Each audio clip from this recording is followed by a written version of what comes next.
The day was 14 July 1789, when the agitated French crowd stormed and destroyed the Bastille fortress. Caught in a frenzy of fear, peasants in several districts attacked the castle. What led to the storming of the Bastille? What brought such a change in the attitudes of the people? To understand what happened on the day of 14 July 1789, let's go back to the French society before this period to understand what led to such occurrences. During the late 18th century, French society was characterized by a shrinking economy, which became one of the reasons for the outbreak of the French Revolution. But what was the reason behind the financial woes of France? Firstly, when Louis XVI of the Bourbon line of kings ascended to the throne, he found an empty treasury. Long years of wars and the cost of maintaining the extravagant court at Versailles added to the financial woes of the king. Secondly, France had also helped the 13 American colonies to gain independence from Britain, which proved costly for France. The state was highly indebted because the lenders had increased the interest rates to 10%. This compelled budgetary allocations to lean more towards interest payments. Budgetary constraints also included non-negotiable expenditures, like the expenditure on the army, running universities, etc. This further forced the government to increase the taxes. All these added to the financial woes of the state. Besides economic factors, the French Revolution was also rooted in the way French society was organized. Let's understand the social structure of French society. French society was divided into three estates, namely clergy, first estate, nobility, second estate. The third estate, which included diverse people in different occupations like peasants, lawyers, businessmen, servants, etc. A significant differentiator between different estates was the ownership of land. 60% of the land was owned by the clergy and the nobility, despite their small composition in the population. The ownership of land was not the only differentiator. Besides ownership of land, the nobility and the church enjoyed certain privileges vis-à-vis the third estate. They were exempted from paying taxes. This meant the burden of paying the taxes fell on the third estate. Now, you must be wondering how these economic and social factors aligned to catalyze the revolution. As we know, the taxes at this time were highly exorbitant, and the burden fell on the third estate. This created widespread disaffection towards the government, which became one of the main reasons for the French Revolution. However, you must also be wondering, were there any other privileges too provided to the top two estates? Yes, they were entitled to feudal dues. This happened as follows. Peasants cultivated the fields of the nobles and as rent offered services to their lord. They also paid feudal dues and were bound to allegiance to their respective landlords. Although peasants formed 90% of the total population, they owned little land. Peasants were also forced to pay the tithe. This was a tax levied by the church from the peasants at 1/10 of their total produce of the land. In fact, peasants had to suffer the brunt of a plethora of taxes. There was yet another direct tax, taille, which was the tax directly paid to the state. Hence, the condition of the third estate was dilapidated by the tax demand of the estates and the state. In this context, let's understand the term old regime. It means the rule of the government before any revolution took place. So during the old regime, the condition of the third estate, especially the poor peasants, was miserable. Do you know what else they had to suffer?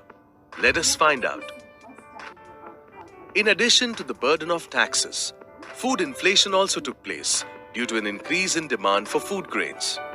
The inflation was so high that even the wages started to become insufficient to feed their stomachs. This led to a struggle to survive. This condition worsened when the supply of food grains would be reduced due to drought or any other natural calamity. The old regime was characterized by a subsistence crisis. During conditions of extreme food scarcity, and market failure, disease, epidemics were a common feature. Such a condition had created very ripe conditions for the outbreak of a revolution. Another reason which catalyzed the collective consciousness of the people was the emergence of a new class, the middle class.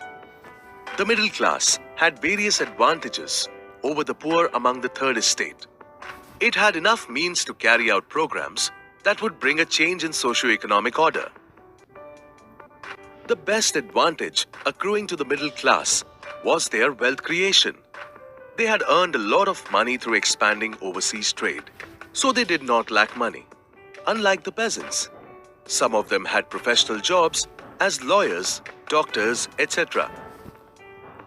Secondly, they were educated and fully believed that no group in society should have privileges by birth, but instead it should be based on merit. The intellectual angle to the middle class was added as a result of the influence of the writings of the philosophers like Montesquieu, Rousseau, etc. Let's now understand the works of these political philosophers. In a society characterized by inequality, philosophers like Jean-Jacques Rousseau, John Locke, Montesquieu advocated through their writing the cause of equality. John Locke, in his two treatises of government, refuted the doctrine of the divine and absolute right of the monarch. Rousseau opened on the idea of a social contract between the people and the state. Montesquieu, in his The Spirit of Laws, proposed separation of power among the different organs of the government. The writings of these philosophers were widely discussed among the educated middle class. This created an atmosphere of awareness about the ideas of equality, equal opportunity, etc. All of the above factors cumulatively led to the French Revolution.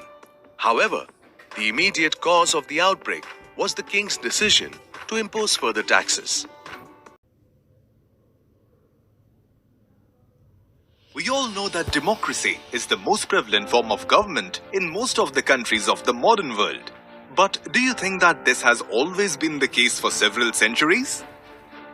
No. In fact, if one were to go back in time, over 2 centuries ago, one would find that in many regions of the world back then, much of the polity was dominated by absolute monarchies.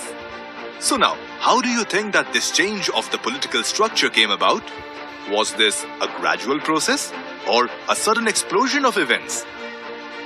To understand this, let us observe a situation that took place in Europe in the late 18th century in the Kingdom of France. In 1789 AD, the French monarch of the old regime, King Louis XVI, was under great pressure to increase the taxes. Apart from maintaining the administration and the army, the government also had to maintain its extravagant court at Versailles. French aid to the American colonies in the American War of Independence also increased its debts. The state also had to pay interests on loans taken from previous lenders. All these factors forced the king to think about raising taxes. Taxes in the old regime in France could only be increased by calling a meeting of the Estates General. Representatives of the 3 estates of French society had to be present at the meeting. King Louis XVI decided to call the meeting of the Estates General on 5th May 1789. This meeting was called about 175 years after the previous Estates General of 1614 AD. The Estates General was attended by 300 representatives, each from first and second estates, that is, the clergy and the nobility respectively. The third estate, which comprised the newly arisen middle class, sent 600 representatives. This estate carried 40,000 letters outlining the demands of women, artisans and peasants who had not been allowed to come into the hall. In spite of its larger numbers, the third estate was given less importance, while the first and the second estates was seated face to face, closer to the king. What do you think was the main issue discussed by these estates?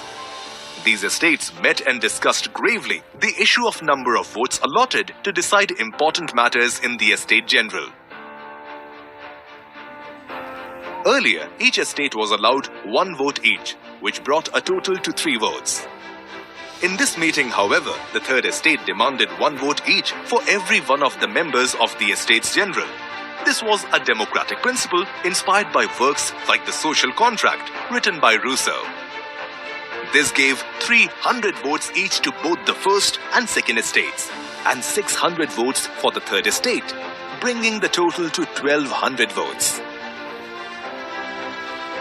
However, King Louis XVI rejected the demands of the Third Estate, forcing them to walk out of the Estates General. These disgruntled members of the Third Estate, who saw themselves as representing the entire French nation, began to look for new ways to deal with the unjust system. How do you think the Third Estate reacted after their demands were rejected? Much later, on 20th June, the Third Estate gathered at a tennis court in Versailles, where it declared itself as the National Assembly and took the famous tennis court oath. The people present at the tennis court oath promised to make a new constitution for France, which was based on the demands of the Third Estate, one of which included limiting the king's powers. They were led by the noble Mirabeau, who wanted to end the system of feudal privileges, and the priest Abbé Sieyès, author of the pamphlet, What is the Third Estate? We have learnt about what compelled the French people to seek a new government that would govern justly. Do you think they succeeded? To know this, we will learn about events that would hugely impact French polity and society in the next video. Let us now summarize all the concepts that we have learned.